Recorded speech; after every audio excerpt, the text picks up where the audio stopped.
बड़ी अजीब सी बात है, जिस मोल्डोवा के ट्रांसनिस्ट्रिया की हम बात कर रहे हैं उसको इंडिपेंडेंट तो खुद रशिया तक नहीं मानता है, कोई मुल्क नहीं मानता है। बड़ी अजीब सी बात है। वहां पर पीस कीपिंग फोर्स के तहत 1500 से 2000 रशियन सोल्जर्स रहते हैं और इसकी जो पूरी आबादी है 5 लाख है। अमेरिका का जो सबसे छोटा स्टेट है उससे भी छोटा है। सोचिए आप, वहां पर नजर है रशिया की। समंदर के वॉर जोन में न सिर्फ चीन और अमेरिका का मुकाबला है बल्कि भारत भी चीन के मुकाबले खड़ा है। इसीलिए भारत ने अपनी समुद्री ताकत बढ़ाई। प्रोजेक्ट 75 के जरिए बनाई गई अंतिम पनडुब्बी भी लॉन्च हो चुकी है और यही लॉन्चिंग चीन के लिए चुनौती बन गई है, जिसे चीन ने प्रोजेक्ट S-26 के जरिए ही पार करने की तैयारी कर ली है। क्या है भारत का प्रोजेक्ट 75 और क्या है चीन का प्रोजेक्ट S-26 जो भारत के लिए रेड अलर्ट है? ये एक्सक्लूसिव रिपोर्ट में देखें।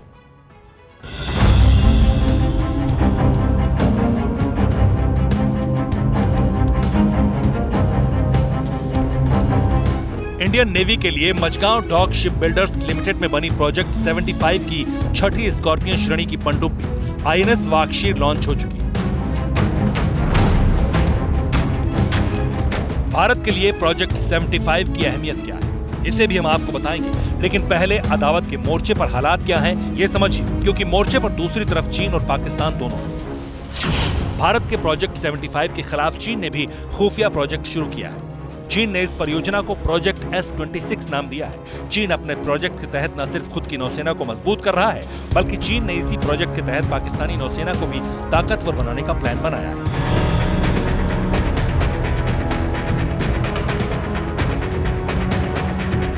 हालांकि मझगांव डॉक शिप बिल्डर्स के साथ शुरू हुए प्रोजेक्ट का मकसद चीन या पाकिस्तान के लिए चुनौती बढ़ाना नहीं है, लेकिन भारत के प्रोजेक्ट 75 के जवाब में चीन के प्रोजेक्ट S-26 का मकसद जरूर भारत को चुनौती देना है। इसलिए इस वक्त दुनिया में दावा किया जा रहा है कि आईएनएस वागशीर के रूप में प्रोजेक्ट की छठी और आखिरी पनडुब्बी को लॉन्च करके भी भारत बैकफुट पर है। लेकिन क्या वाकई ऐसा है या असलियत कुछ और है? इसे भारत के प्रोजेक्ट 75 के विस्तार से समझिए।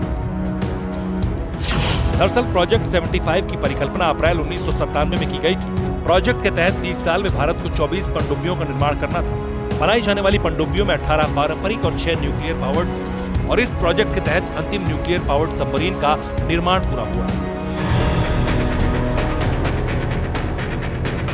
लेकिन प्रोजेक्ट 75 के तहत इंडियन क्लास परमाणु स्कॉर्पियन पनडुब्बी से अरब सागर से लेकर इंडो पैसिफिक रीजन तक दखल रखने वाले पड़ोसियों में हाहाकार मच गया और भारत से अदावत की बुनियाद पड़ी। लिहाजा चीन ने भी नया प्रोजेक्ट लॉन्च किया।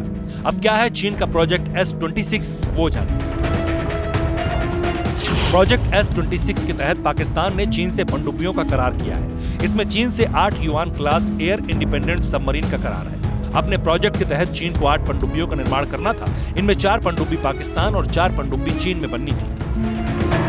पाकिस्तान को पहली 4 सबमरीन्स 2023 तक मिलनी है, जबकि बाकी की 4 पनडुब्बियां 2028 तक पाकिस्तान के कराची बंदरगाह में तैयार किए जाने का प्लान है। यानी भारत के मुकाबले में चीन खुद की मजबूती से ज्यादा पाकिस्तान पर ध्यान दे रहा है। हालांकि इसमें चीन का अपना भी स्वार्थ है।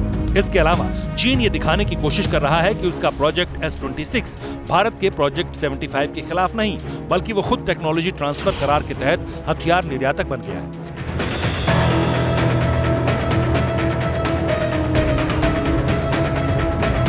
यानी चीन ने भारत के प्रोजेक्ट 75 के मुकाबले पर एक प्रोजेक्ट शुरू किया जो समंदर में चुनौती बढ़ाने की कार्रवाई।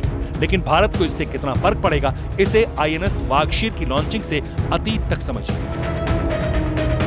प्रोजेक्ट 75 के तहत स्कॉर्पियन श्रेणी की 4 पनडुब्बियां अपनी सेवाएं दे रही हैं। इसके अलावा एक स्कॉर्पियन श्रेणी की पनडुब्बी समुद्री परीक्षण से गुजर रही है। अब इसी प्रोजेक्ट के तहत बनाई जाने वाली आखिरी पनडुब्बी भी लॉन्च हो गई है। आईएनएस वागशीर स्कॉर्पियन पनडुब्बी का नाम एक घातक शिकारी मछली पर रखा गया है। ये स्कॉर्पियन पनडुब्बी पुराने संस्करण का नया अवतार है। पहली वागशीर 1974 में कमीशन हुई थी, जिसने 1997 तक सेवाएं दी। इसके बाद फ्रांस नेवल ग्रुप के सहयोग से नई वागशीर की लॉन्चिंग हुई। यानी चीन के प्रोजेक्ट S-26 के तहत जिन पनडुब्बियों का निर्माण होना है वो भारतीय स्कॉर्पियन पनडुब्बी के मुकाबले कहीं नहीं ठहरती। वहीं प्रोजेक्ट की तुलना करें, चीन के प्रोजेक्ट में सिर्फ 8 पनडुब्बियों का निर्माण का टारगेट है, जबकि प्रोजेक्ट 75 के तहत 30 साल में पनडुब्बियों की संख्या 24 होगी। Bureau report. TV9 Bharatvarsh. News top 9 रोज सुबह 7 बजे और शाम 7 बजे सिर्फ TV9 भारतवर्ष पर।